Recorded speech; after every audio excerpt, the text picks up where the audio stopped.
Hey guys, tonight we're setting sail for the roughest waters history has to offer, the world of pirates.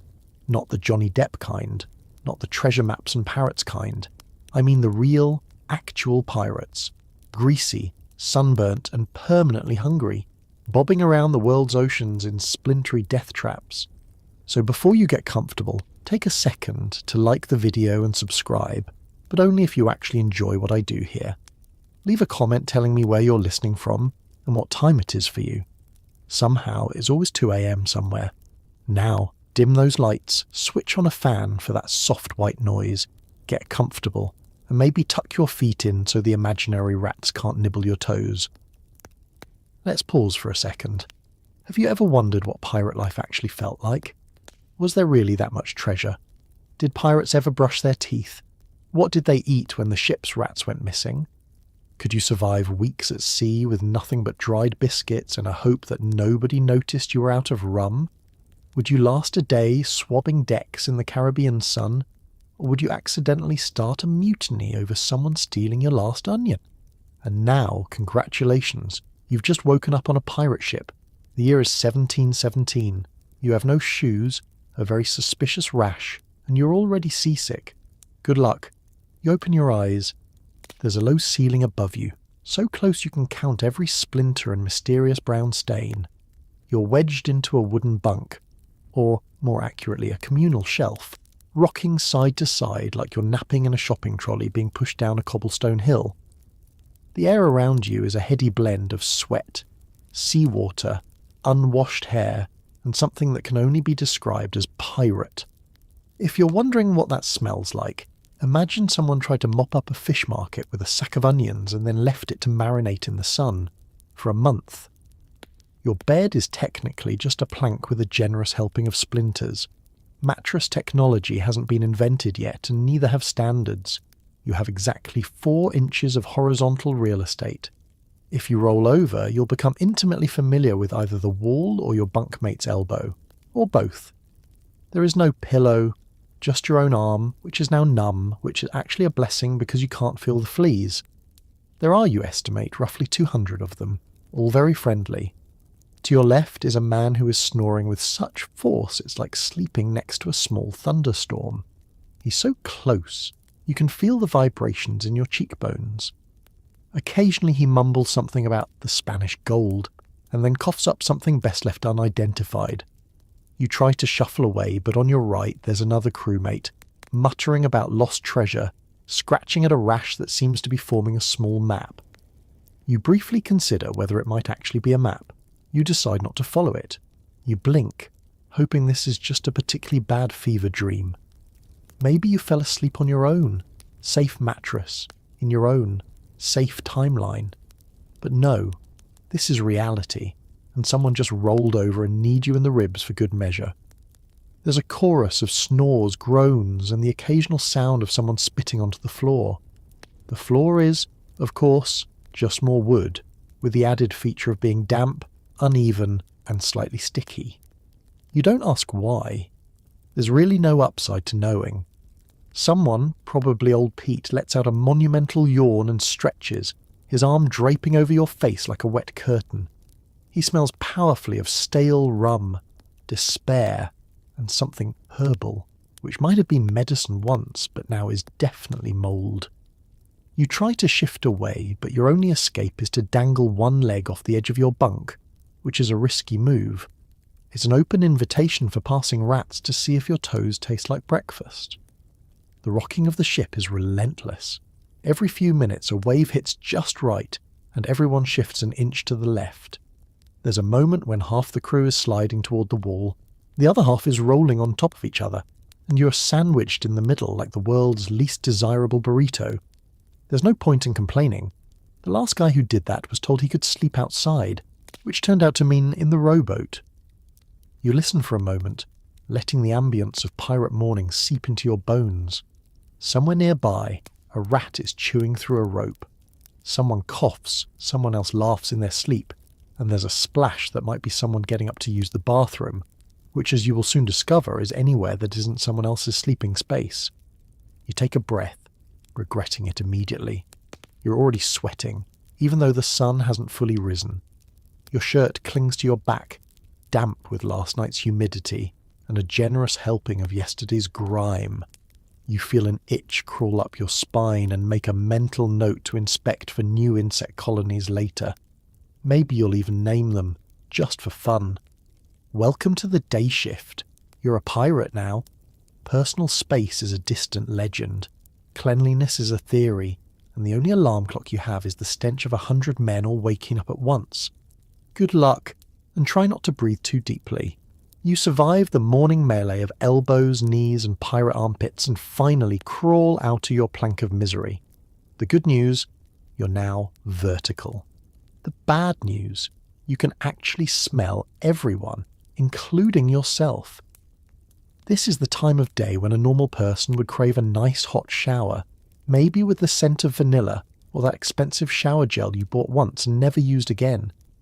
Instead, your options are limited to two: salt water or more salt water. You shuffle to the edge of the ship, your bare feet sticking briefly to the wood.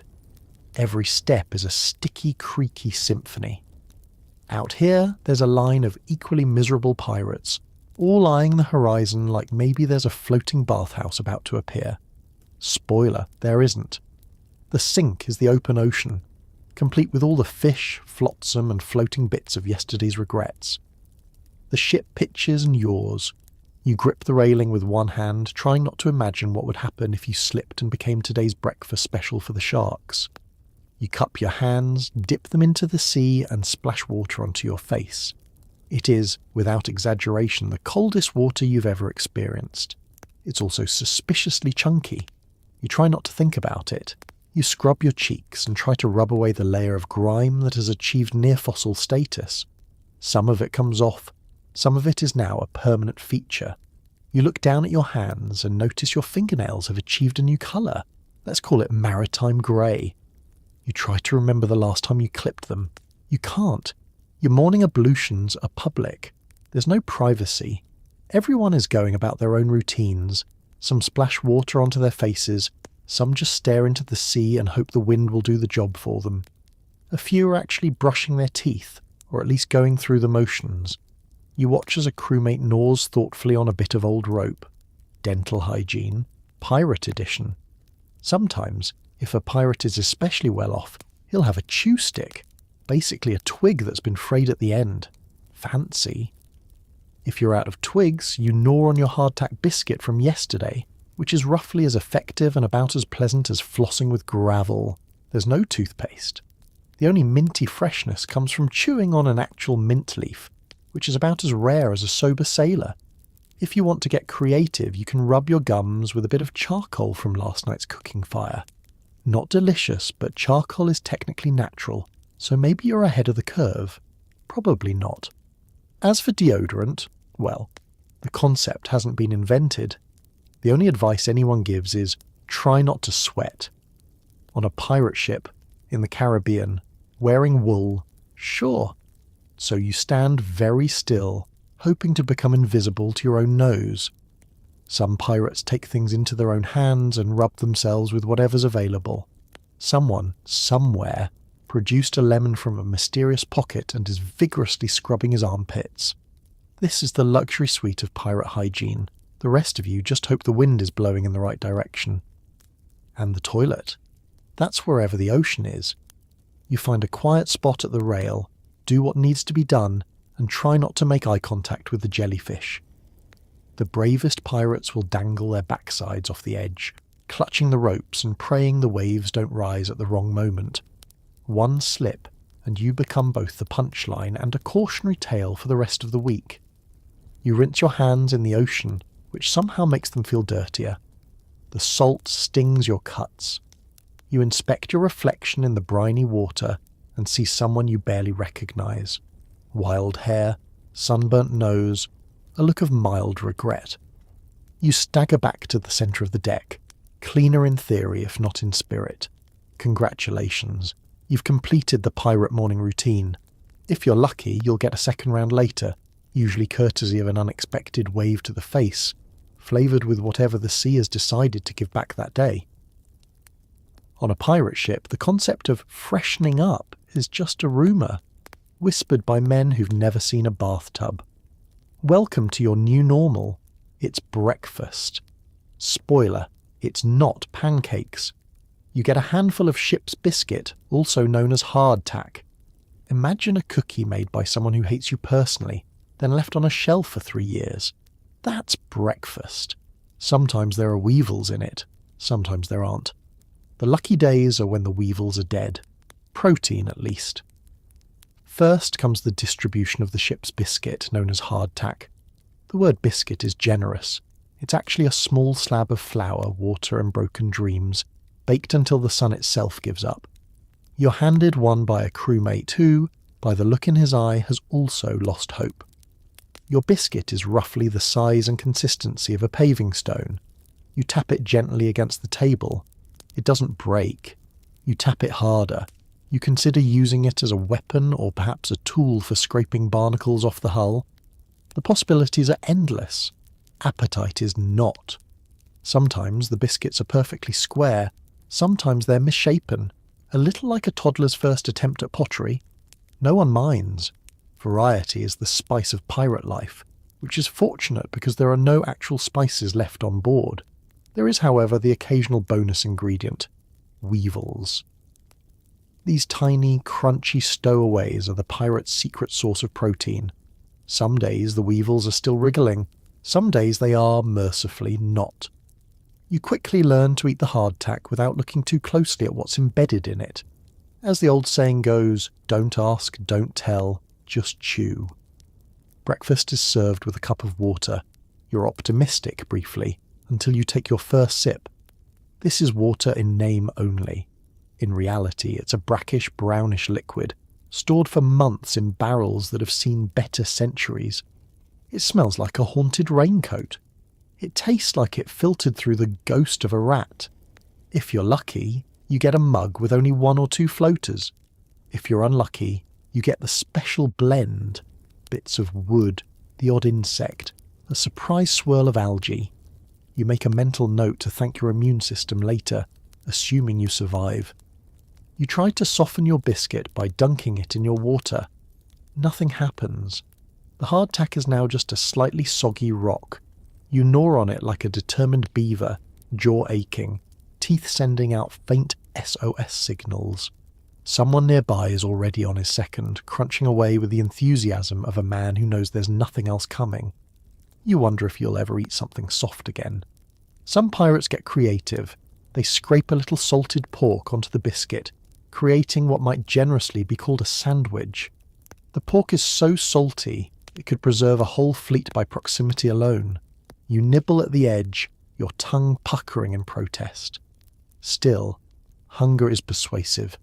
You find yourself chewing through the pain, developing a palate for flavours like aged mould and deep-sea disappointment. Conversation at breakfast is minimal. No one has the energy to argue. Mostly the crew just sits, crunches, and occasionally curses. Someone jokes that the biscuits could be used as cannonballs in an emergency. Someone else says his teeth are getting shorter every day. You glance around and notice a few veterans with suspiciously toothless grins. Maybe they know something you don't. Every so often, someone pulls out a secret stash, a shriveled lemon, a scrap of dried fruit, or, legendary, a spoonful of sugar. These treasures are hoarded, bartered, and protected with the kind of intensity you usually reserve for your bank pin. You, sadly, have only your biscuit and your mug of mysterious liquid. Breakfast of champions. You finish the meal, jaw sore, mouth dry, stomach making curious noises. You remind yourself that hunger is the world's best sauce, and you're starting to develop a strange fondness for fermented wood and surprise protein. You look around. Everyone is still alive. The day has officially begun. On a pirate ship, that's about as good as breakfast gets. The sun is only just climbing above the horizon, but already the deck is crawling with life, or what passes for life on a pirate ship. Someone shouts for roll call. You shuffle into the line with the rest of the crew, blinking into the early light, skin still sticky with sleep and salt. Your feet are bare and splintered, your shirt more whole than fabric. Everyone stands in a ragged clump trying to look alert, or at least like they didn't just spend the night being gnawed on by lice and existential dread. The captain appears tall and scowling, coat flapping dramatically in the morning breeze. He carries a list, though everyone knows it's more for show than for accuracy. Roll call on a pirate ship is less about taking attendance and more about a daily inventory of who's still standing and who needs to be tossed overboard before they start to smell. There's no "Here, sir," just a general grunt of acknowledgement, or, if you're feeling brave, a quick salute. You glance to your left. The man beside you is scratching his arm with the determination of a man who has given up on dignity. You sneak a look at the rash spreading across his skin. It's red, angry, and looks vaguely like the map of Ireland. If you stare long enough, you can almost see tiny ships landing on its shores. He catches you looking and grins, revealing a single tooth. "Treasure map," he whispers, winking. You're not sure if he's joking. Someone else further down the line has already collapsed in the sun, sprawled out like a warning about overindulging on last night's rum. A few pirates are snickering, but most are just relieved it isn't them. The ship's surgeon, who is neither ship-shape nor particularly surgical, ambles over and gives the man a prod with his boot. The man groans, rolls over, and immediately starts snoring again. That's considered a good sign. Rumours swirl through the ranks like seagulls fighting over a dead fish. Someone swears they heard the captain plotting a course for Tortuga, where fortunes can be made. Or more likely, lost. Someone else is convinced we're heading into a navy trap, and there's hushed talk of jumping ship before things get ugly. The air hums with nervous speculation, and every so often someone glances nervously at the cannons, just in case today is the day we need them. Of course, the most serious matter of all, the fate of the rum. Last night's ration ran out earlier than expected, and already there's quiet, urgent talk about who was seen skulking around the barrels after dark.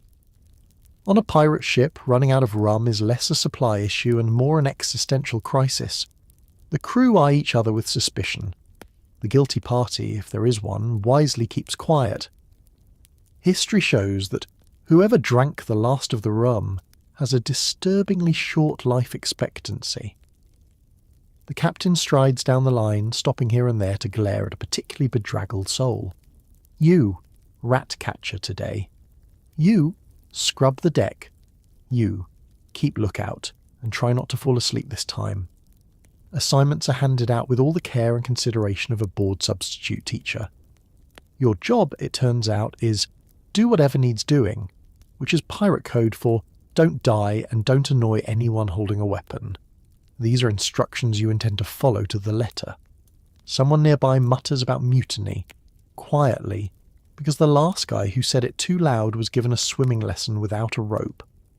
Another pirate whispers about buried treasure, a chest full of gold waiting on some nameless island. You wonder if it's real, or just something the old hands tell the new ones so they don't jump overboard from despair. The roll call ends with a nod from the captain. The crew scatters like cockroaches when a lantern is lit. You take a moment to look down at your own arms. No rash, not yet. Just a few suspicious bites and a new bruise you don't remember earning. Welcome to another day on the high seas. Your official job description: try not to perish, and absolutely do not, under any circumstances, become the subject of tomorrow's rumours. It's time to swab the deck. There's no mopping playlist, no podcasts, no ergonomic handles, just a big splintery brush and some soapy seawater. You swab, and swab, and swab. It's like CrossFit, but instead of a personal trainer, you have a guy with a pistol who will definitely shoot you if you slack off. You try to avoid slipping, but the deck is covered in fish guts, old blood, and... wait, is that vomit or just seawater? You decide not to investigate. Your assignment is simple: make the deck clean, or at least less horrifying. There is no motivational playlist. There are no noise-cancelling headphones. Your background music is the rhythmic clank of ropes, the groan of planks, and the ever-present shouts of your fellow pirates, some urging you to scrub harder, others simply howling in existential pain. If you pause, A one-eyed crewmate gestures meaningfully with a pistol. You get the message. The first thing you notice is the texture under your bare feet. The boards are slick with seawater, greasy with last night's fish, and in some places sticky in ways you hope are just old rum. You step, you slide, you catch yourself on a rope, you start swabbing.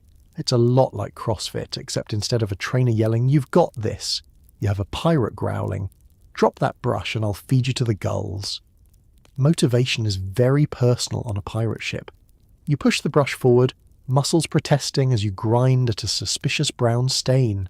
The stain pushes back. You apply more elbow grease. There's a squelch, and something unidentifiable splatters your ankle. You make a mental note. Do not scratch that later. You shuffle along, swabbing in wide, awkward circles, making slow progress against an ever-encroaching tide of grime. Every few minutes you find a new substance, something white and stringy, something red and crusted, something green that may actually be moving. You decide not to ask. Your cleaning solution is a bucket of seawater laced with whatever soap-like substance the cook cobbled together from leftover lard and someone's boot polish. It's slippery, it's sudsy, and it's somehow both too harsh and not nearly effective enough. You slosh it across the deck, watch it pool around your toes, and try not to think about what it's doing to your skin. There is no moisturizer on a pirate ship. There is only hope. Other pirates are swabbing alongside you, some with more enthusiasm than skill. One is using the brush like a sword, fencing invisible enemies. Another is just pushing dirt from one side of the ship to the other, humming tunelessly. There are, of course, the old hands who lean on their brushes and offer helpful advice like, "Don't fall overboard," or, "If it smells that bad, just cover it with sawdust." You take their wisdom to heart, mostly because you don't want to swap jobs with the guy shoveling out the bilge. Swabbing is a meditative task if your definition of meditation involves sweat, repetitive motion, and an ongoing risk of tetanus. Hours pass. The sun climbs higher, baking the deck until every footstep feels like walking on a frying pan. Your hands ache. Blisters bloom on your palms, bright and angry. Your arms feel like overcooked noodles. Still, you scrub, because the alternative is being volunteered for shark feeding duty. There's a certain camaraderie among the swabbers. You exchange grim nods, the kind of knowing look shared by people who've seen too much. Occasionally, someone tells a joke about the glamorous life at sea, and everyone laughs just a little too hard. You reach a patch of deck where something sticky clings stubbornly to the wood. Is it fish guts, blood, or last week's dinner? You weigh the pros and cons of just scrubbing it until it blends in with the rest of the filth. By midday, the deck is marginally cleaner, or at least less dangerous. You've learned to appreciate everyone who's ever picked up a mop. Janitors, baristas, even your own mother back home. You vow to thank them if you ever get off this ship alive. For now, you rest your aching arms, nurse your new collection of blisters, and try not to think about what the night will bring. After all, on a pirate ship, clean is a state of mind. Now it's time to climb. Someone shouts at you to get up in the rigging. You look up. The sails flap above, as inviting as a haunted attic. You grab the ropes, try to remember you're not afraid of heights, and start climbing. The wind is strong, the sun is stronger, and the guy above you is definitely not wearing underwear. You keep your eyes down and focus on not dying. The rigging stretches high above the deck, a tangled web of ropes, pulleys and fabric that looks much sturdier from a distance. Up close, you can see every frayed knot and suspicious patch. Each rope has a life of its own, swinging, swaying and occasionally creaking in a way that suggests even the wood has trust issues. Your hands are already sore from swabbing, and the thick ropes scrape your palms, threatening to introduce you to a new world of blisters. You cling with every limb, channeling the agility of a cat, if cats were sleep-deprived, sunburnt, and absolutely terrified of falling into a shark-infested ocean. The man above you, Old Harry, ascends with the effortless speed of someone who long ago lost all sense of self-preservation. Every now and then, a bare heel comes distressingly close to your forehead, so you keep your gaze strictly downward, focusing on your own, slightly trembling knuckles. The air is thick with the tang of tar, salt, and something a bit like burnt bacon. Your shirt, already damp from cleaning, is now plastered to your back. As you reach a higher rung, the wind kicks up, threatening to peel you off the ropes like a stubborn barnacle. Somewhere below, a pirate shouts encouragement. It sounds a lot like, "Don't drop anything or I'll kill you," which you note is both motivational and terrifying. Your first goal is the crow's nest, a rickety barrel nailed to the topmast that's supposedly the best seat in the house. Best here means least likely to be vomited on by seagulls, but you're not picky. The climb is an endless sequence of hand over hand, knee over rope, stomach over sheer terror. You try not to look down, but curiosity gets the better of you. The deck is a postage stamp below, the ocean a swirling green and blue abyss. You spot a rat making off with a scrap of breakfast, and for a split second you envy its confidence. As you climb, every part of your body becomes hyper-aware. You feel the burn in your shoulders, the ache in your thighs, the pinch of splinters under your fingernails. At one point, you pause, clinging to the rope as the whole ship tilts under a wave. You try to steady your breath, which is tricky when all you can inhale is the sharp scent of unwashed pirate breeches above you. The view, when you dare to peek out, is spectacular. Endless sky, endless sea, and a few bedraggled sails billowing out like laundry on Judgment Day. Eventually you reach the sails themselves. Someone hands you a length of cord and barks instructions. You nod like you understand, then mimic what the others are doing, tying off, tightening, and praying you don't untie the wrong knot. Your job is to check for tears, untangle lines, and avoid being launched into the ocean by a sudden gust. Every task is a test of nerve and upper body strength. There's no safety harness, no insurance waiver, just raw, panicked adrenaline. While you're up there, you notice things you'd never see from the deck. The ship's mast groan with every shift of the wind. The sails snap and flap so loudly you can't hear yourself think. Somewhere below, someone is singing a sea shanty, badly. You consider joining in, but your mouth is too dry and your hands are too busy clutching rope for dear life. After what feels like hours, someone calls you down. The descent is, if anything, worse than the climb. Your legs shake, your arms wobble, and you promise every known deity that if you survive, you'll never take stairs for granted again. You drop onto the deck, breathless, sore, and very much alive. You look up at the rigging and feel equal parts triumphant and traumatized. You've conquered the world's worst climbing gym, and all you got was the satisfaction of not dying and a new exciting collection of rope burns. Welcome to sail duty. The sun is relentless. You have no sunscreen. You have no hat. You have a shirt that used to be white, but is now pirate beige, which is a fancy way of saying stained with everything. Within an hour you are a different shade of lobster. The salt air stings every open cut, which at this point is most of your skin. You wonder if SPF stands for suffering pirate flesh. You try to strategize. Maybe you can stick to the shade. But shade on a pirate ship is a premium commodity, mostly reserved for people with important jobs, like the captain or the ship's cat. You do your best to linger in the shadow of a barrel, but every time the ship tilts, the shadow tilts, and suddenly you're exposed again, left to cook like a neglected sausage at a beach barbecue. There's a brief temptation to just stay below deck, but then you remember what below deck is actually like. Hotter, stuffier, and filled with the smell of 100 men who think bathing is a superstition. You try to balance your options. Would you rather be baked or boiled? Either way, you're on the menu. The more experienced pirates have developed techniques to deal with the blazing sun. Some wrap strips of ragged cloth around their heads, looking like a parade of discount fortune tellers. Others smear grease or lard over their arms and faces. Protection, or at least a decent marinade for when they're done. You try the cloth trick, fashioning a head wrap from what used to be your left sleeve. It offers 3 minutes of hope before the sweat soaks through, and you end up with a wet towel baking on your scalp. You quickly discover that the real enemy is reflection. The sea, sparkling under the noon sun, acts like a giant mirror.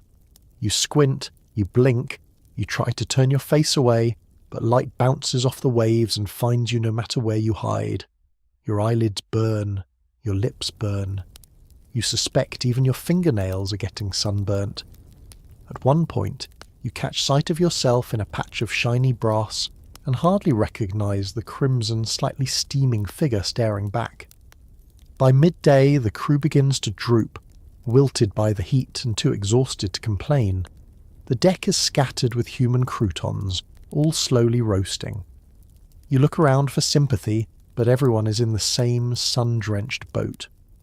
Old Pete, who has been at sea for decades, sports a leathery tan and a collection of sunspots that form a convincing map of the West Indies.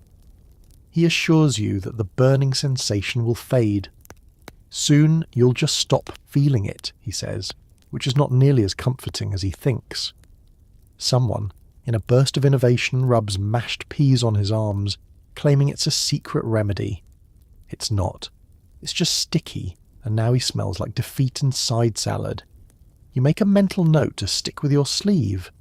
Meanwhile, the captain emerges from his quarters, pale as milk and utterly untouched by sun, evidence that rank really does have its privileges. The salt air offers no relief. Every bead of sweat dries instantly, leaving you crusted with salt like a low-budget ham.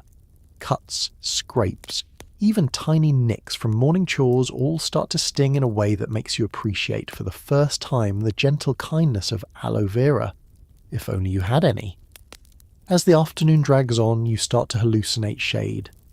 You daydream about cold lemonade, icy baths, and SPF 50 in economy-sized jugs. Instead, you dab your face with a rag and keep moving, learning firsthand that pirate life is less about glory and more about advanced sun management. By the time evening comes, you're officially medium rare, with tan lines that defy physics. If nothing else, you've learned a valuable lesson. On a pirate ship, the only thing more inevitable than sunburn is having someone point it out to you, and laugh, because tomorrow it'll be their turn. It's not just you and the crew. You share your home with a menagerie, rats, cockroaches, the occasional crab, and possibly a ghost or two. The rats are clever. They steal anything edible. Sometimes they just chew your boots for fun. The cockroaches are immortal. They have seen things. At first you think you can ignore the extra company. Maybe you'll just keep your food close, sleep with your boots tucked under your arm, and pretend the scratching in the night is just the ship settling. Within a day, you realise you're not the top of this food chain. The rats have a social structure, a schedule, and possibly a union. They appear at mealtimes, skittering across beams and darting under barrels, eyes shining with a kind of mischievous intelligence. You swear one of them winked at you. You learn quickly. Never leave a crumb unattended. The rats are always watching. One of your crewmates, Toothless Bill, claims he once trained a rat to fetch coins. The rest of the crew laughs at him, but you notice that Bill never seems to run out of snacks. You consider making friends with the rats, but alliances are fragile in pirate society, especially when food is involved. The cockroaches are another matter. If the ship ever sinks, you suspect the cockroaches will simply paddle ashore, set up a new colony, and continue without missing a beat. They scurry along the planks, hide in the cracks, and occasionally emerge in groups just to remind you who's really in charge. You find them in your shoes, in the flour, even inside your rolled-up shirt. Some of the old hands have stopped reacting altogether, just another part of the decor. There are other creatures too. At odd hours, a crab will wander in from a fishing bucket, wave a lazy claw, and go about its business. You once woke up to find a small crab nestled in your sock. You debated keeping it as a pet, but it had other plans and scuttled off before you could offer it a name. The crabs seem to be the only residents that mind their own business. You start to envy them. Every so often someone mentions the ghost. You don't believe in ghosts, not really, but after 3 days at sea with no sleep and questionable nutrition, you start to wonder, is that a shadow or something more? Did you just hear footsteps, or is it just the timbers creaking? The captain insists it's just the wind, but even he locks his door at night. You keep a talisman under your bunk, just in case. It's probably not working, but it gives you a strange sort of comfort.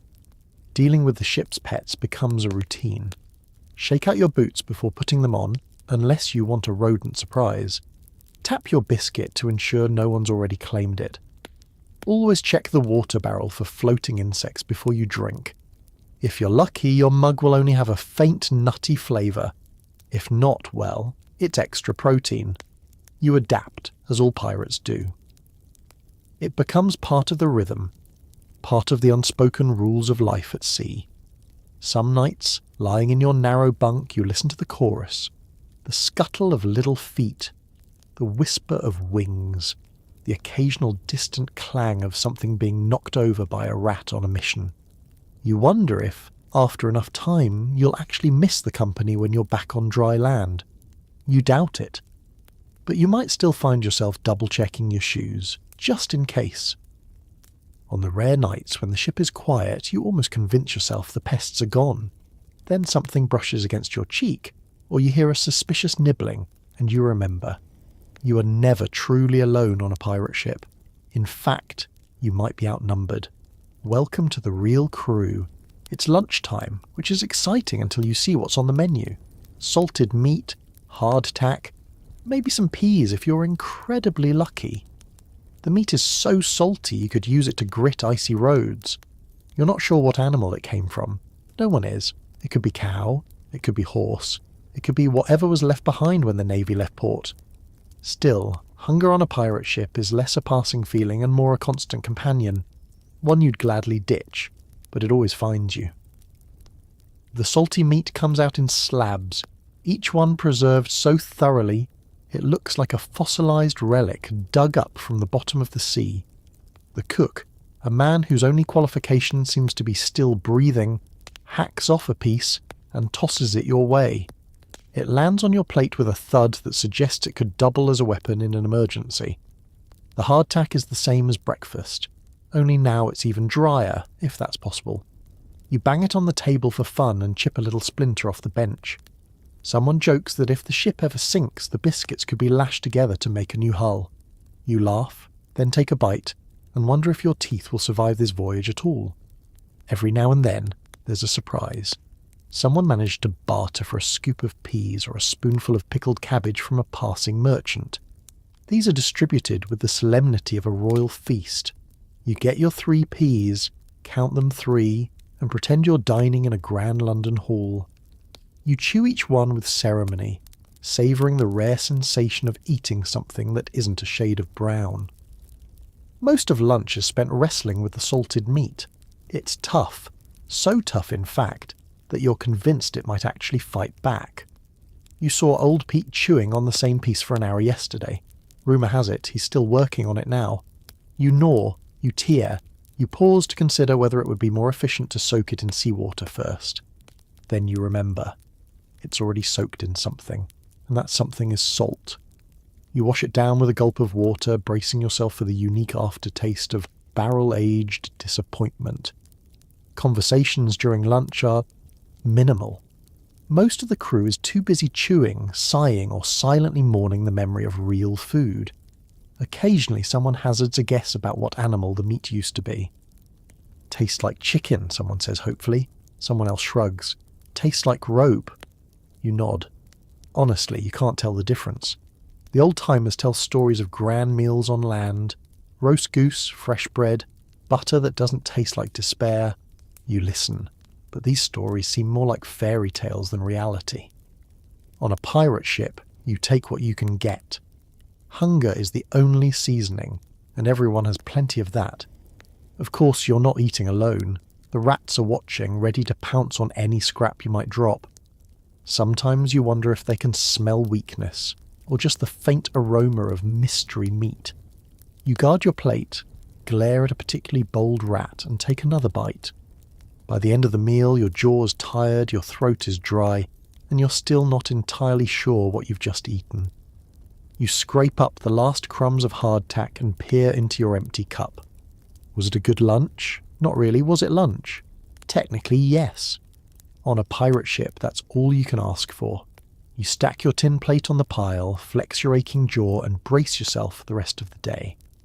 At least you're not hungry. Well, not as hungry as you could be. In the world of pirates, that counts as a win.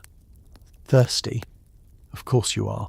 The ship's fresh water is stored in wooden barrels that haven't been washed since ever. It's brown, tastes like mould, and occasionally has a hint of fish. There's a layer of something floating on top. You close your eyes and drink. Your immune system has now gone through its own kind of initiation. Pirate water is an experience best approached with lowered expectations and a strong gag reflex. At home, you might turn on the tap, fill a sparkling glass, maybe add some ice cubes, and feel refreshed. On a pirate ship, fresh water means water that was once, briefly, drinkable, then packed into a barrel, left to age, and possibly used as storage for spare ropes or a runaway chicken at some point. The word fresh is aspirational. You approach the water barrel with caution. Around you, the crew gathers for their daily ritual, the drawing of lots for who has to ladle out the next serving. The unlucky soul removes the lid, releasing a bouquet of aromas that could strip the paint off a ship. A greyish film rides the surface. You tell yourself it's just minerals. It's not. It's whatever managed to survive in there when nothing else could. You dip your tin mug in, angling it to avoid the floating bits. This is impossible. The bits are everywhere. Sometimes they clump together like a tiny pirate flotilla, bravely resisting all attempts at scooping. You finally resign yourself to the inevitable. Today your beverage is brown with notes of mystery. The taste is unique. It's part wood, part ancient algae, and just a whisper of possibly fish. Your tongue recoils, but you swallow bravely. Hydration, after all, is non-negotiable. Occasionally, the ship's cook tries to improve things by boiling the water, which merely turns it into hot brown water, with a delightful film of oil on top. Someone once tried adding lemon, but the lemon dissolved in protest. You consider briefly using rum instead, but the last time anyone tried to rehydrate with rum, they woke up 3 days later convinced they'd married a dolphin.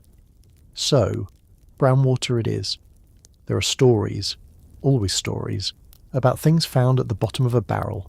A boot, a mouse, one time a tooth. No one ever admits to putting anything in, but the mystery persists. Some pirates believe that the barrels are cursed, destined to become home to at least one aquatic horror by the end of every voyage. Old Pete swears he saw a tiny fish blink at him last week.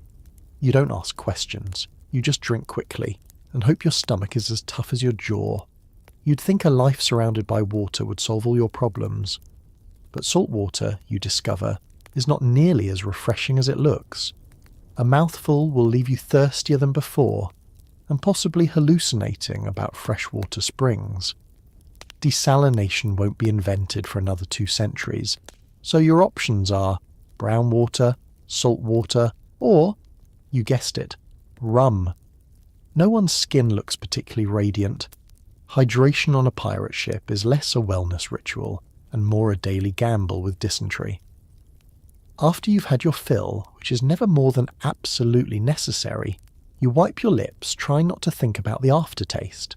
Around you, the rest of the crew does the same, trading grimaces and muttered curses. Someone finds a chunk of something unidentifiable in their mug and flicks it overboard, muttering about the flavour of the day. You decide it's best not to look too closely at what's left in your cup. In time, you get used to it. Sort of. Your standards slip.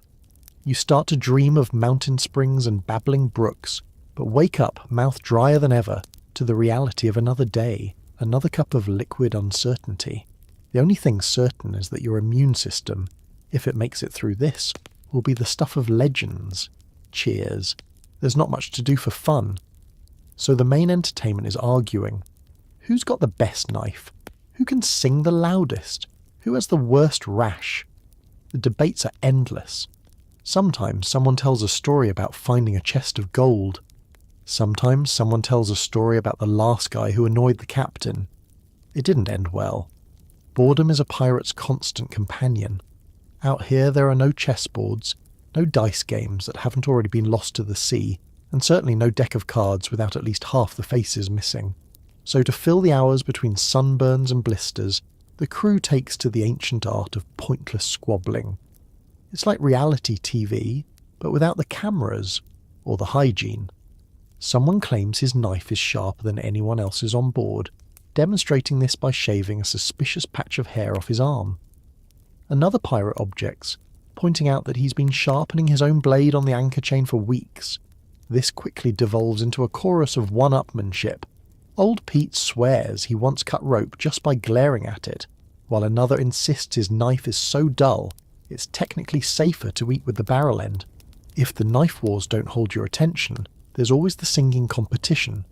Singing, in pirate tradition, isn't so much about carrying a tune as it is about carrying on. Every man belts out shanties at top volume, their voices battling the wind, the creak of the rigging, and the occasional cursing of a seagull overhead. The goal is to outlast, not outsing, everyone else. Lyrics change with every verse, half remembered, half improvised, all off key. The winner is whoever's left standing, which usually means whoever can shout the loudest after everyone else's voice cracks. Then there's the medical mystery show, who has the worst rash. It starts as a casual scratch, escalates to a show and tell, and soon there's a lively debate about whether that spot is spreading, and if so, in which direction. Some rashes have names, others have become minor celebrities.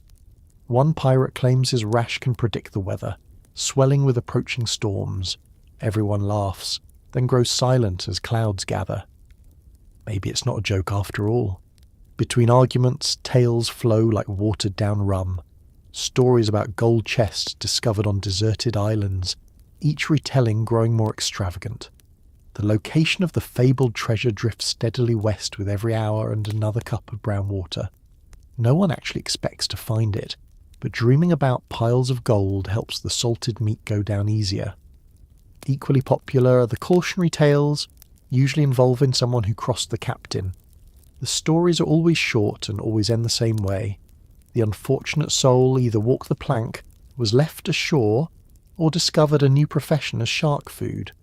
These tales serve as reminders of who's in charge and how quickly a minor argument can become a major life decision. Of course, there are the unofficial contests, who can catch the fattest rat, who can burp the alphabet, who can survive the longest without swabbing the deck before getting caught. Wagers are made in pebbles, buttons, or whatever shiny object someone has found in the bilge. Cheating is rampant, but since no one really knows the rules, it's hard to say who wins. The prize is usually pride, or a slightly less terrible job on tomorrow's rota. Sometimes, late at night, when the moon is high and everyone's too tired to bicker, the crew invents new arguments just to keep the silence away. What's the best way to tie a knot? Which island is the worst for mosquitoes? Is that star moving, or have you just had too much of the captain's medicine? It doesn't matter who's right. The point is the performance. Shipboard entertainment, it may not be glamorous, but at least it's never dull. And on a pirate ship, not dull is about as good as it gets. Personal cleanliness is optional, which is a nice way of saying non-existent. Bathing happens when it rains, maybe, if you're desperate. Otherwise, you wipe your face with a rag that used to be a shirt, and that's called a spa day. You quickly learn that nobody judges anyone else's level of grime, at least not out loud. There's simply no point. The ocean surrounds you, endless and blue, but fresh water is rarer than a quiet night. So you conserve it for drinking, and if you want to rinse off, your choices are stand in the rain, get accidentally splashed by a rogue wave, or just don't. Most pirates choose don't. You, in your first flush of optimism, try splashing yourself with seawater, but the effect is mostly sticky, stinging, and very temporary. The salt dries and leaves you feeling even filthier than before, which you didn't know was possible. Every now and then, a summer storm rolls in. Some of the crew see this as a golden opportunity. Shirts are whipped off, heads are tilted skyward, and everyone lines up for nature's cold, slightly terrifying shower. The rain is cold enough to wake the dead, and the water runs off your skin in brown, sudsy rivers. You watch as dirt and who knows what swirl around your ankles and disappear into the scuppers. For a few glorious moments, you almost feel clean. Then the storm passes, the sun comes out, and you're back to sweating through your pirate beige shirt within the hour. Between rare downpours, most hygiene routines are strictly do-it-yourself. Toothbrushing involves chewing on the end of a stick, gnawing on rope, or just rubbing your gums with a finger and hoping for the best. Soap is a luxury item. If someone's got it, it's worth more than gold. The rest of the time, you freshen up by wiping away the obvious stains with whatever's handy.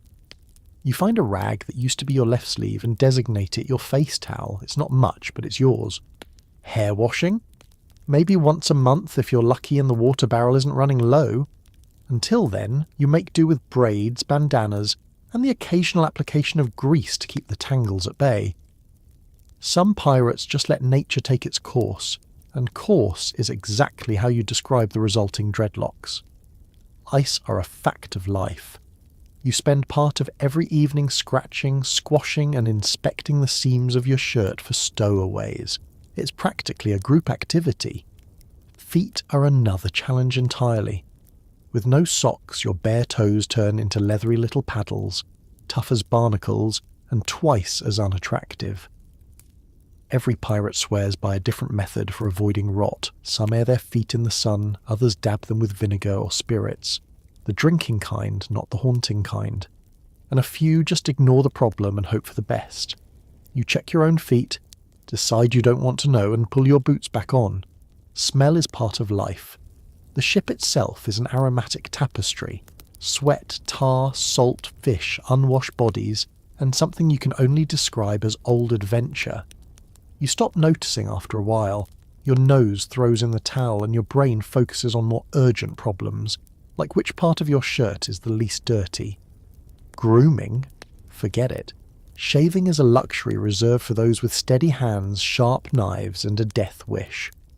Most of the crew sport scraggly beards, wild hair, and an impressive collection of mysterious stains. Some say it makes you look tougher. Others say it just makes you harder to recognise if the Navy boards the ship. On land, you might judge. Out here, you adapt.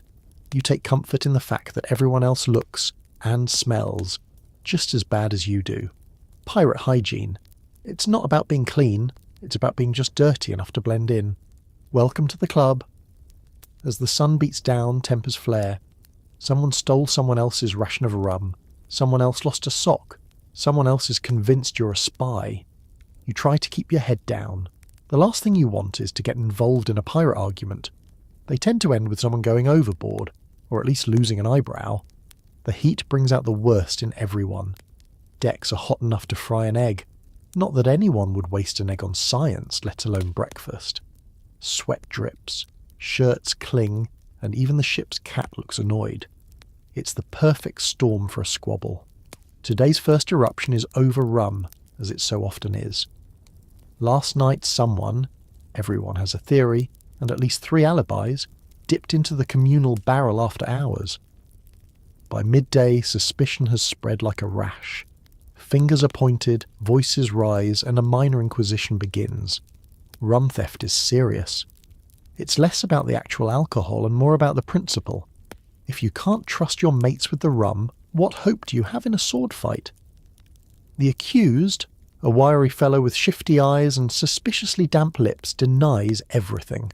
His defence is weak. I was asleep. It was a dream.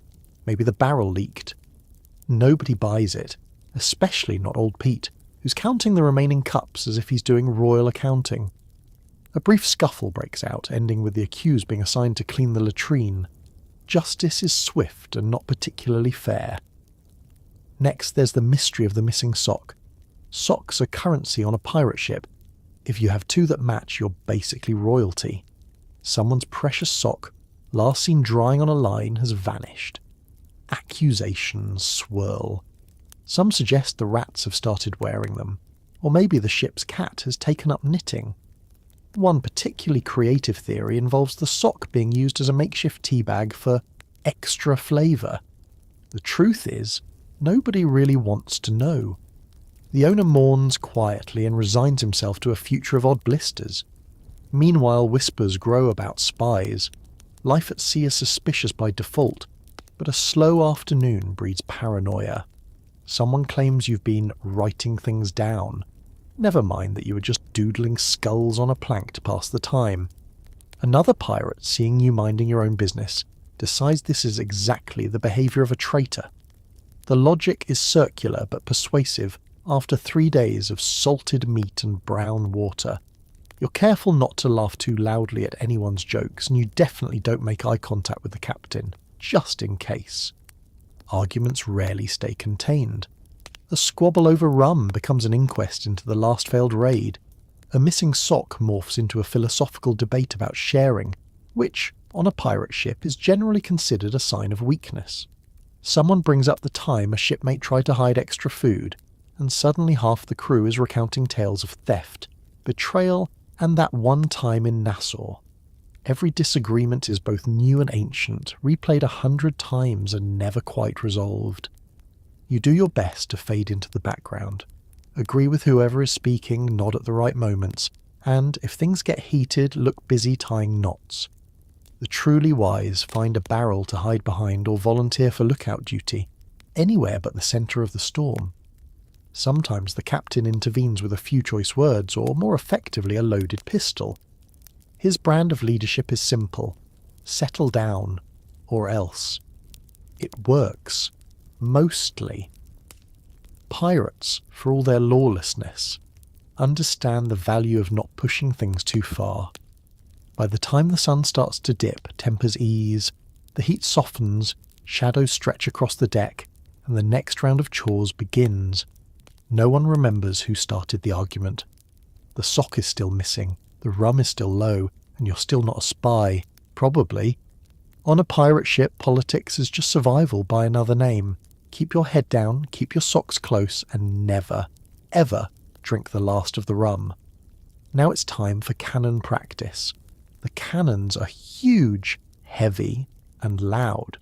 You get handed a stick and told to ram it in. You do, you miss. The gunner shouts something encouraging like, "Don't lose your arm." You try again. Eventually you get the rhythm. Load, aim, fire, repeat. Your ears are ringing, your arms are sore, and you're pretty sure your clothes are now part gunpowder. You gain a new respect for anyone with both hands and all their fingers. Pirate cannons are not the sleek, well-oiled artillery pieces you see in movies. They are ancient beasts, iron and wood, patched and repatched so many times you wonder if any original parts remain. Each cannon is a law unto itself, with a temper and a favourite way to injure the nearest operator.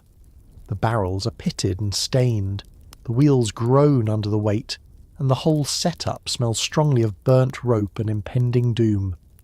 Your first job is to haul powder from the magazine. This involves carrying a bag of black powder, an activity about as safe as juggling live scorpions while wearing a blindfold. The powder boy, usually the youngest and least lucky crew member, scurries up and down the deck clutching the bag with all the desperation of someone who knows the alternative is instant fireworks. You watch and make a note. Never complain about swabbing again. Loading a cannon is an art form. There's the powder, the wad, the shot, and finally the ramming stick, which you wield with the grace of someone trying not to be the next cautionary tale. The gunner demonstrates: ram it in, no, harder, watch your hand, don't look down the barrel unless you're finished with living. Every step is a chance to lose an eyebrow, or more. Sweat runs down your face, mixing with powder and grit. By the time you've loaded one cannon, you look like you've crawled through a barbecue pit. Next comes the aiming. This is accomplished by manhandling the cannon into place, which requires 3 pirates, a block and tackle, and a robust disregard for back safety. You try to sight along the barrel, but the ship is rolling, the sun is in your eyes, and Old Pete keeps helping by shouting numbers that may or may not be real. You aim, mostly by guesswork, and hope for the best. Finally, the big moment, firing. The gunner jams a smouldering bit of rope into the touch hole. Everyone covers their ears, and you wait for the explosion. It never comes when you expect. Sometimes it's a bang, sometimes a fizzle, sometimes the cannon just refuses to go off out of sheer spite.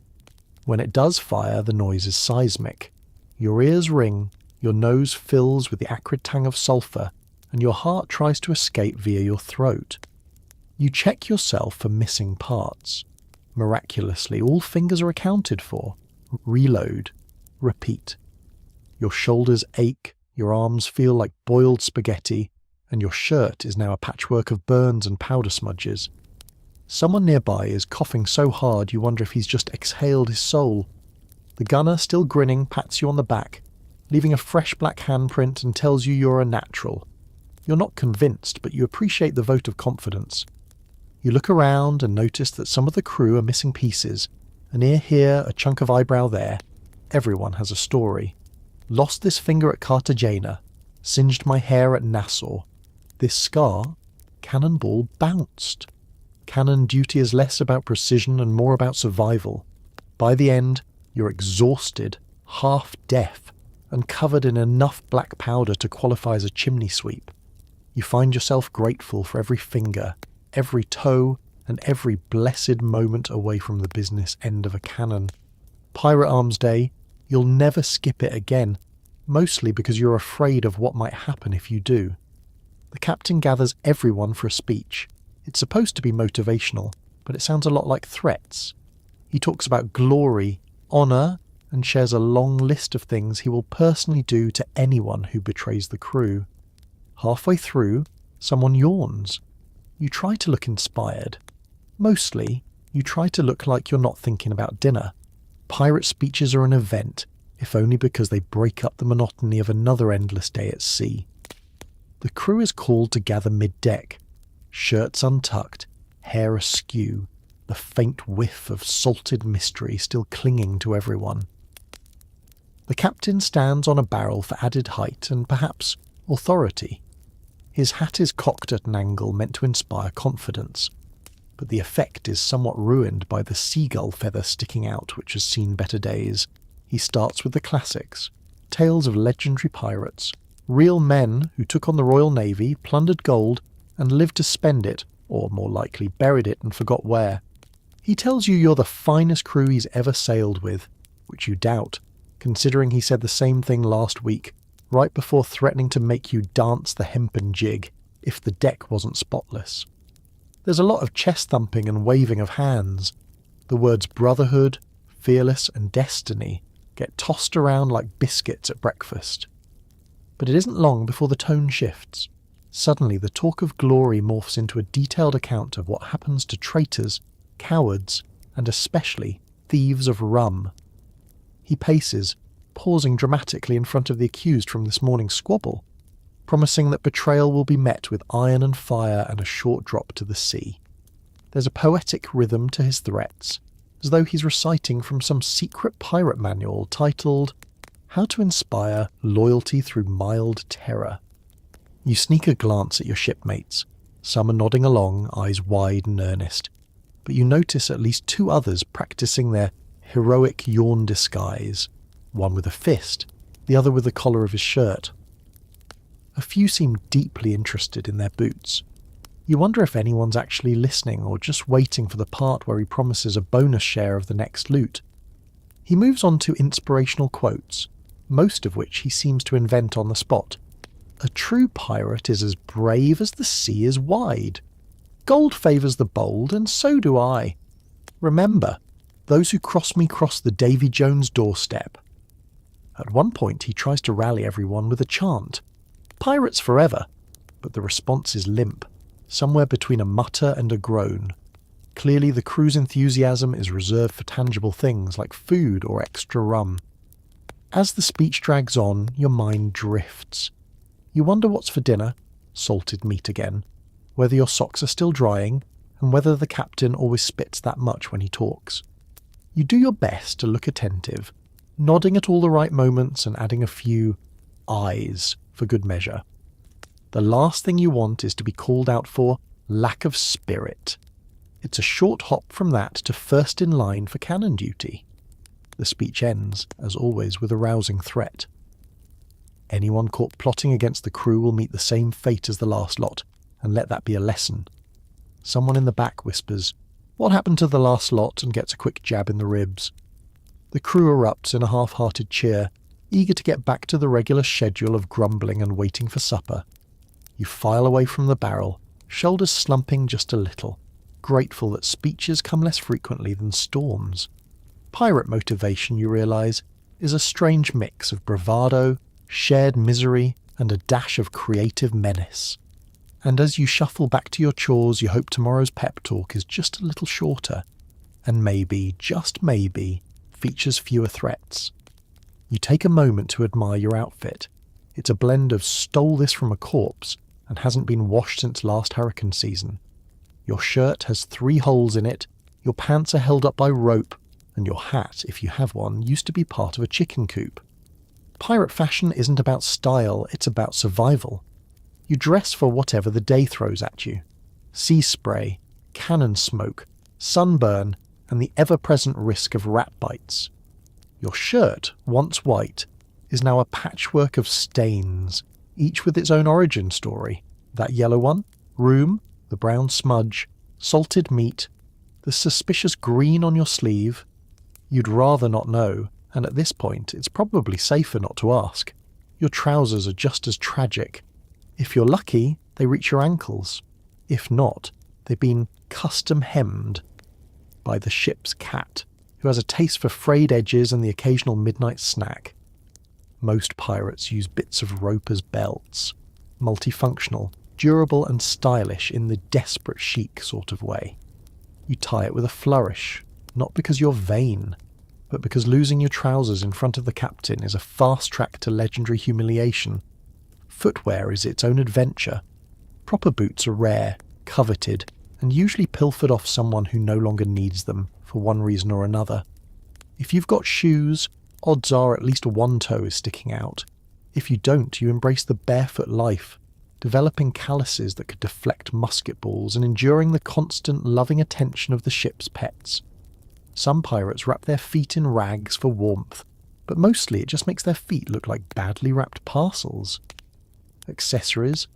Only if you're lucky, or bold enough to loot them. Neck scarves serve double duty as napkins, sweat rags, or makeshift bandages. Some pirates sport sashes, belts studded with whatever shiny objects they could scavenge. Buttons, broken buckles, or, if they're really lucky, an actual coin. A few wear jewellery, a gold hoop if they're fancy, a shark tooth if they're superstitious, and a chicken feather if they've lost a bet. You are your neighbour's collection of mismatched earrings, trying to remember which port he claimed to have gotten them in. He changes the story daily. Hats are the real status symbol, a battered tricorn, a floppy felt thing, or in your case, something that unmistakably used to house poultry. You wear it with pride, not because it looks good, but because it keeps the sun out of your eyes and occasionally the seagull droppings off your hair. The captain naturally has the biggest and most ridiculous hat, a monument to both leadership and questionable taste. Fashion is, unintentionally, a spectator sport on a pirate ship. The crew judges, compares, and sometimes even trades clothing, usually when someone has outgrown a shirt. Translation, it disintegrated. You've seen men duel over a nearly intact pair of socks, and someone once swapped half a bottle of rum for a single glove. Trends emerge in odd ways. One week, everyone's tying their shirts at the waist. The next, someone's cut sleeves become all the rage. It's not about looking good, it's about having something left to wear. The best part? You never have to worry about what to wear tomorrow. It'll be the same outfit. Maybe with an extra tear, a new patch, or, if you're lucky, a slightly smaller hole. In a world where washing is rare and wardrobe changes are accidental, pirate chic is just a matter of showing up dressed.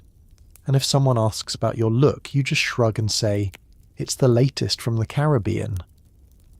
Who knows, maybe someday, centuries from now, some landlubber will actually try to copy it. For now, you're just hoping your trousers survive one more day. Every so often, someone shouts about treasure. There's a map, there's a plan, there's a lot of arguing about whether X really marks the spot, or if that's just seagull droppings. The reality is that most treasure hunts end with someone getting sunstroke, a lot of digging, and maybe a rusty spoon. The fever always starts the same way. A hushed conversation in the corner, a fragment of parchment passed around like contraband, and someone loudly claiming they know for certain where the loot is buried. The map itself is usually a stained scrap with a few squiggly lines, and something that could be an island, or possibly a spilled drink.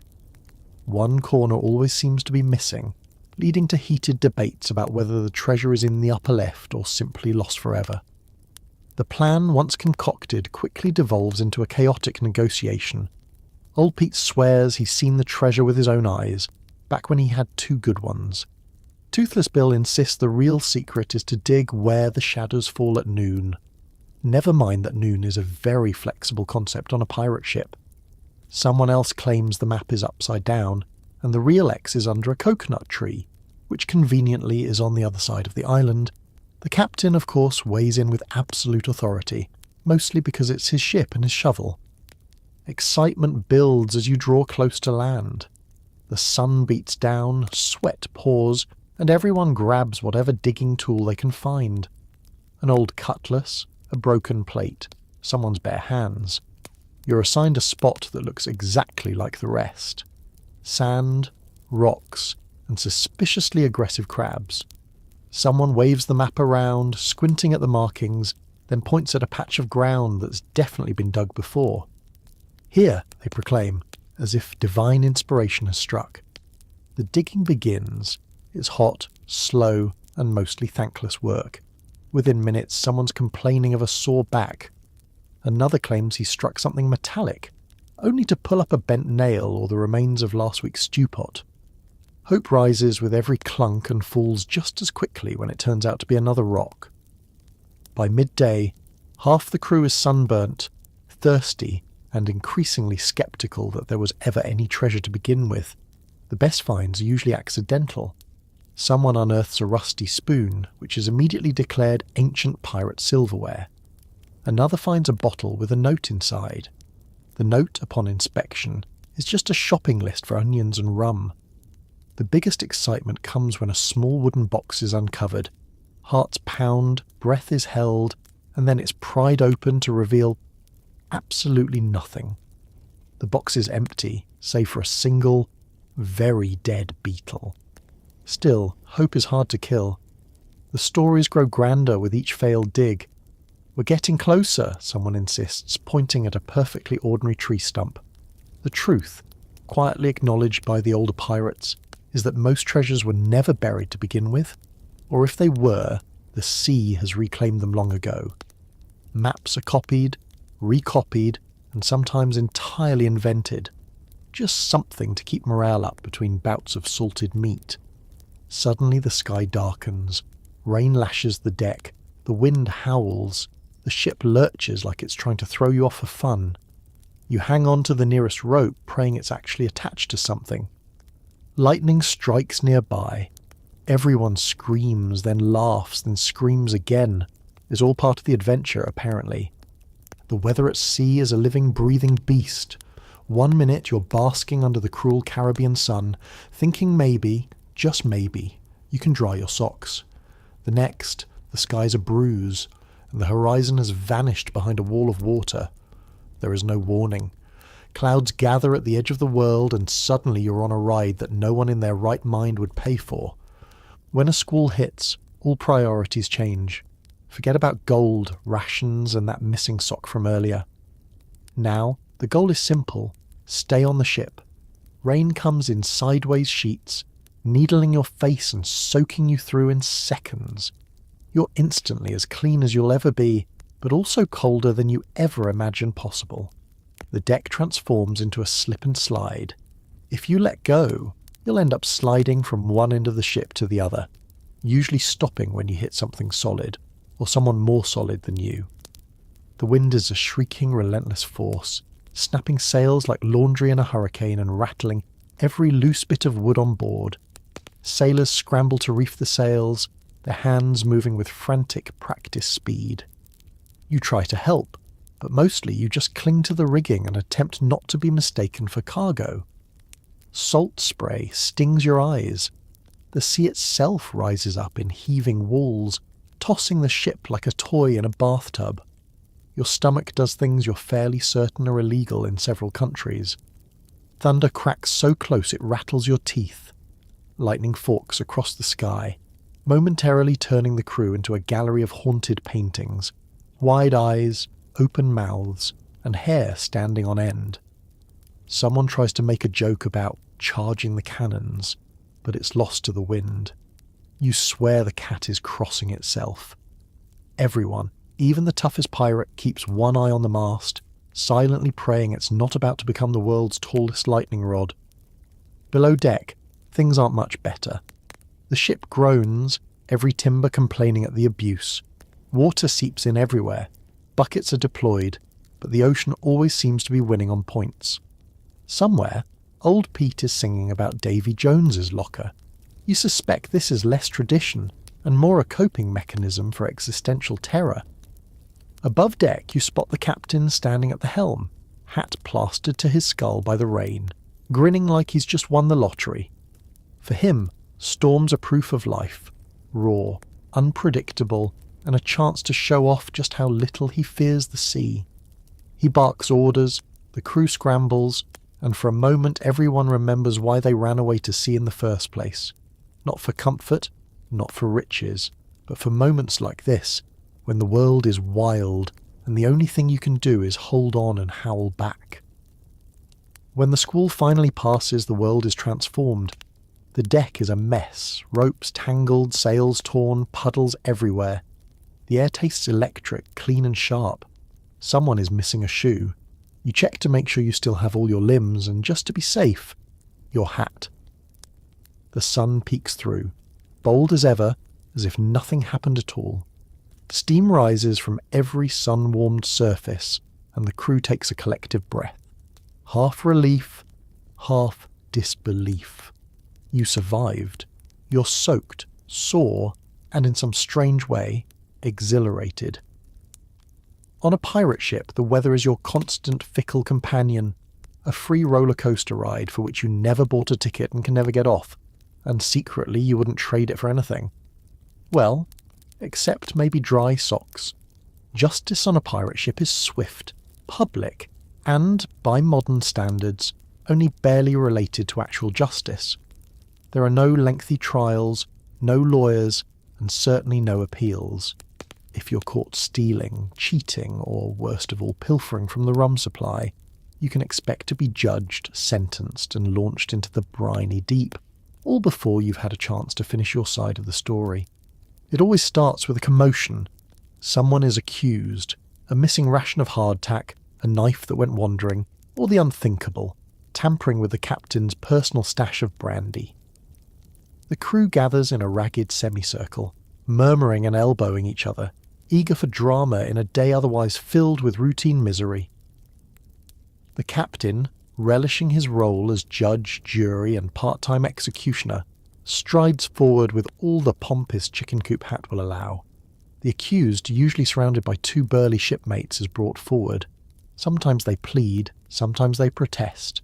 Sometimes, if they're wise, they just stand there, looking resigned and inventing stories for why it's all a misunderstanding. "I thought it was my biscuit," or "I was just checking the rum for quality," or the classic, "It was the rats." Few are convinced. The rats, after all, have a much better reputation. The charges are read, often with dramatic flair. The evidence might be a crumb, a shiny coin, or an empty bottle, waved about for all to see. A chorus of, "Aye, that's his," goes up from the crowd, sometimes because they believe it, mostly because nobody wants to be next. The captain delivers his verdict, rarely taking more than a few moments to reach a decision. The sentence is almost always the same. Overboard. This is not a metaphor. Two crew members seize the unlucky pirate by arms and legs. There's a final opportunity for last words. Sometimes it's an insult. Sometimes it's a prayer. Sometimes it's just, "Tell my socks I loved them." On a signal, the condemned is swung once, twice, and then, splash, tossed over the side. For a few seconds, there's a collective hush, everyone watching to see if the now ex-crewman will bob to the surface, swim, or just disappear into the blue. Depending on the severity of the crime and the mood of the captain, a barrel or a plank might be tossed in after them. Sometimes, If it was a minor offence or the crew is feeling charitable, someone throws a rope. Most of the time, it's a lesson in consequences. The sea gives, and the sea takes away. The mood lifts quickly.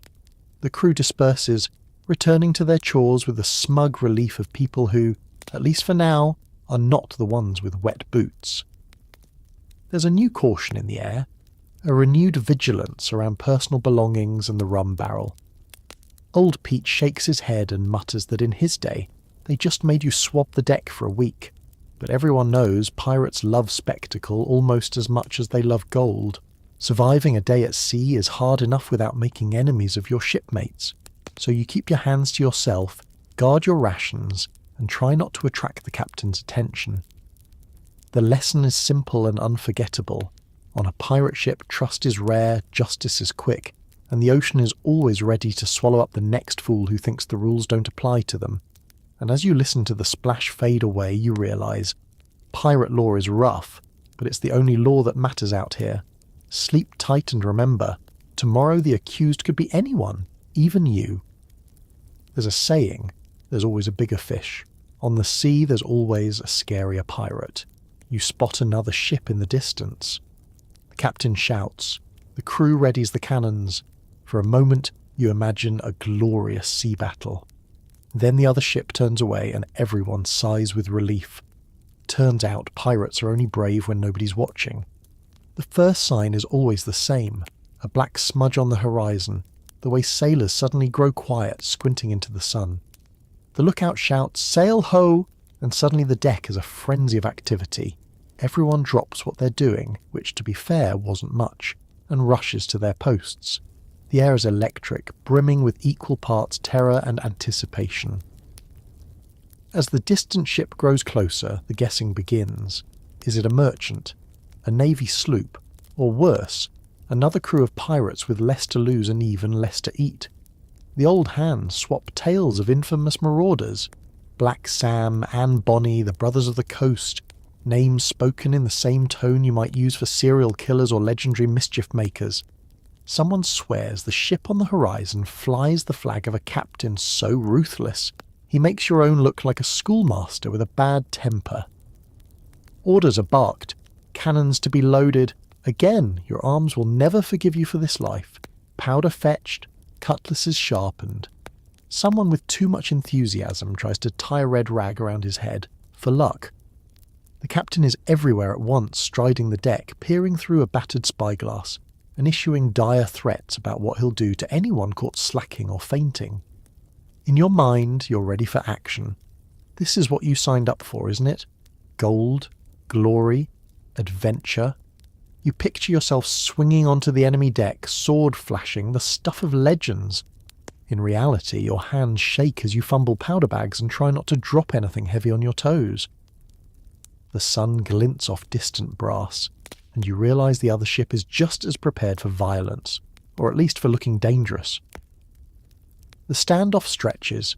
The ships draw closer, sails full and cracking, hulls slicing through the waves. You can see movement on the other deck, figures pacing, flags unfurling, the occasional glimpse of someone waving a hat or, ominously, brandishing what might be a cannon fuse. Your own captain starts shouting motivational threats again, promising untold riches to the bravest and equally untold pain to any coward. Then, just as your nerves are about to snap, the moment passes. The other ship heaves to starboard, turning away, showing you her stern and a fluttering battered flag. Maybe they recognised your captain's colours. Maybe their own cook just burned lunch. Maybe, just maybe, they were as terrified as you. There's a pause, then the collective exhale of a dozen pirates who were ready to die, but would really rather not. Relief washes over the deck like a fresh breeze. The tension melts instantly. Bravado returns with a vengeance. Saw 'em off, didn't we, boasts one. Didn't want a piece of us. Crows another, who moments ago was visibly praying to 3 different saints.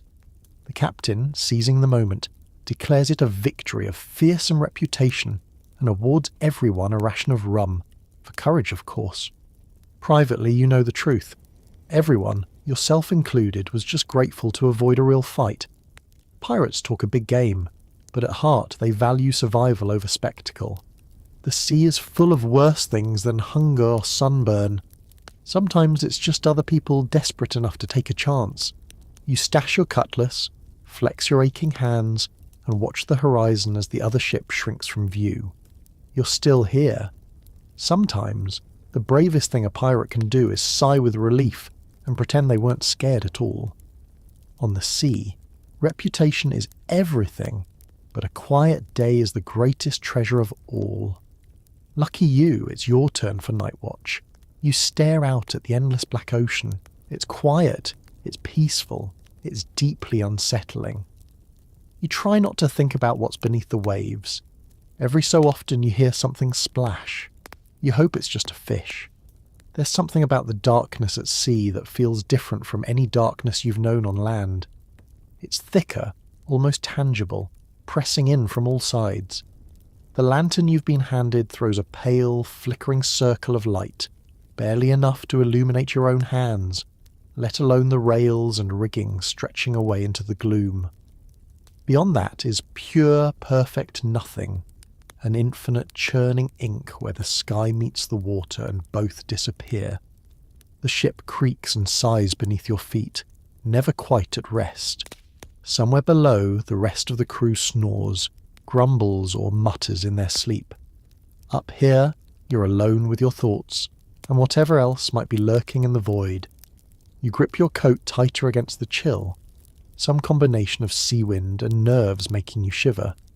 At first, you try to pass the time with idle tasks. You pace the deck, counting steps between the masts. You check the knots, making sure every rope is as secure as it was an hour ago. You listen for anything that might suggest trouble. A shift in the wind, the creak of a sail, the telltale groan of a loose plank. But the main sound is your own breath, slow and cautious. The ocean at night has a language of its own. Every so often there's a splash and you freeze. Your mind runs wild. Was that a dolphin, a rogue wave, or the legendary sea monster Old Pete swears he once saw off Tortuga? You squint into the black, heart hammering, but all you see is rippling water and your own reflection staring back. You catch glimpses of the night sky between the sails, a scattering of stars so bright and close you feel you could scoop them up with a bucket. The moon drifts in and out of cloud cover, painting ghostly shadows that dance across the deck. It's beautiful in a way you never expected, a kind of cold, fierce beauty that makes your loneliness even more acute. Every now and then, another crew member emerges from the shadows, silent as a ghost. You nod to each other, neither willing to break the spell with words. Night watch is a solitary ritual, each pirate alone with their worries and hopes, their regrets and their half-formed plans for a future most will never see. You think of stories you've heard, the ones about ships swallowed by rogue waves, about men snatched from the deck by things with too many teeth, about mysterious lights beneath the surface that no one could ever explain. You laugh nervously and tell yourself they're just stories. But when the ship rocks a little too sharply, or the shadows move in ways you can't explain, your nerves jangle like a loose chain. Time crawls. Minutes feel like hours. You check the stars, trying to guess how much longer until dawn. Your eyes ache from the strain of watching for threats, real or imagined, that never quite arrive. When your relief finally appears, you hand over the lantern, careful not to mention the shapes you thought you saw just beyond the rail, or the sound that was probably just a fish. Probably. You trudge below deck, tired to your bones, but also weirdly proud. You made it through your watch. You stared into the void and didn't blink. Much. In a life defined by danger and uncertainty, sometimes the bravest thing you do is keep your eyes open, just in case something's staring back. On a pirate ship, sleep comes easy after night watch. It's the dreams that are the problem. The day winds down. You curl up in your same 4-inch slice of bench, next to the snoring, scratching, mumbling mass of pirate humanity. You try to ignore the lice. You try to ignore the creaks and groans of the ship. You try to ignore the existential terror of sleeping on a floating coffin. Sleep on a pirate ship is an act of courage and, frankly, endurance. Your bed, if it deserves the name, is a hard, splintered plank you now share with a few familiar bedfellows. Fred on your left, who's already drooling into his own beard, and something suspiciously rodent-shaped scurrying just out of sight. There's no pillow, unless you count your own arm, which you don't, because it's numb before you're even half asleep. A damp, reeking blanket is your only defence against the night air, and against whatever else might try to crawl beneath it. The lice, of course, are always active. They march from scalp to scalp like tiny, highly motivated soldiers. You scratch reflexively, aware that any hope you had of personal dignity vanished several ports ago. Some pirates have given up and taken to shaving their heads, but you're not quite ready for that drastic step. Besides, head wounds heal faster with a little cushioning. You briefly fantasize about a hot bath and clean sheets, then remember where you are and settle for the occasional scratch and a muttered curse. All around you, the ship settles into its nightly symphony. Someone snores, deep and thunderous, shaking the timbers. Someone else mumbles feverishly about gold, revenge, or their mother's stew. From the next bench over comes the sound of quiet weeping. No one asks why, because everyone has their reasons. A couple of crewmates play a last game of dice by lantern light, arguing in hushed tones about who's cheating. Spoiler, both of them. In the darkness, laughter mingles with groans, and the ever-present undercurrent of farts and feet makes you grateful for the small mercy of a stuffy nose. The ship itself never sleeps. It creaks, groans, and sighs as it rides the swells. Some nights the motion is almost soothing, like a lullaby from a particularly rough-handed nanny. Other nights, it feels like the ship is trying to buck you straight into the sea. You hang onto the edge of your bench, toes curled, praying not to roll off and start a chain reaction of tumbling pirates. You close your eyes and try to drift off, but your mind is busy replaying the day. The sunburn, the cannon drill, the moment you narrowly avoided blame for the missing sock incident. You remember the faces of your crewmates, half of whom you trust, the other half you keep one eye on at all times. You think about treasure, storms, and what exactly just brushed past your ankle. Outside, the ocean murmurs and slaps against the hull, an ancient, relentless heartbeat. Occasionally something thumps the side of the ship. A barrel adrift, maybe, or something with teeth you don't want to meet. You try not to dwell on that. Sleep, when it finally comes, is shallow and full of odd dreams. Running on endless sand, arguing with talking rats, winning an imaginary lottery for a single, pristine bar of soap. Morning will come soon enough. For now, you savour whatever comfort you can find. A warm spot on the bench, a rare moment of silence, the fact that the ship is, for now, still afloat. You pull your blanket tighter, ignore the tickle at the nape of your neck, and accept that rest, like everything on a pirate ship, is a work in progress. Good night, pirate. Don't let the lice bite. And if the rats start arguing over your toes, just remember, you survived another day at sea. That's worth a dream or two, even here. And so, as the pirate ship rocks gently beneath a sky full of stars, you finally drift off, sunburnt, sea-tossed, and slightly itchy, but still breathing. You've survived another impossible day among history's most stubborn dreamers, outlaws, and professional grumblers. If nothing else, tonight's sleep has earned you a new respect for those who came before us, those who faced storms, rations, and a complete lack of personal space, with little more than grim humour and maybe a half-clean shirt. So as you settle into your own bed, soft, quiet, and hopefully lice-free, maybe whisper a quiet thank you to your ancestors, who endured all this so you wouldn't have to. History may be rough, but it's also a reminder of how far we've come, and how wonderfully ridiculous people have always been. Sleep well, and may your dreams be free of rats, rashes, and mysterious meat. Good night, shipmate.